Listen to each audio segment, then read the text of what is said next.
I effed up by giving my old sports car to my stepson, instead of my actual son who wanted it since he was a child. I've been a car mechanic since the age of 19 and I have my own garage.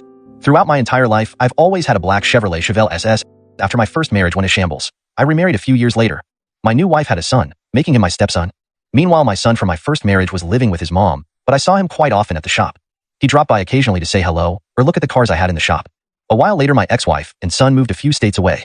After that, I spoke to my son mostly on the telephone and saw him maybe once every 4 months.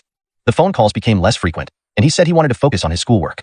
Recently, my stepson had his 16th birthday. He was a grade A student, so I decided to give him my old Chevrolet Chevelle. I texted my real son a picture of my stepson with the car on his 16th birthday party. My son texted me back with, "Is this a joke?" I texted him back with, "No, why?" He called me not a few seconds later, yelling at me to tell him that it was a joke. He told me that I promised him the car when he was 10 years old, that if he did well in school I would give it to him. The part that made me yell back at him through the phone was when he called me a lousy father that didn't care about his real son.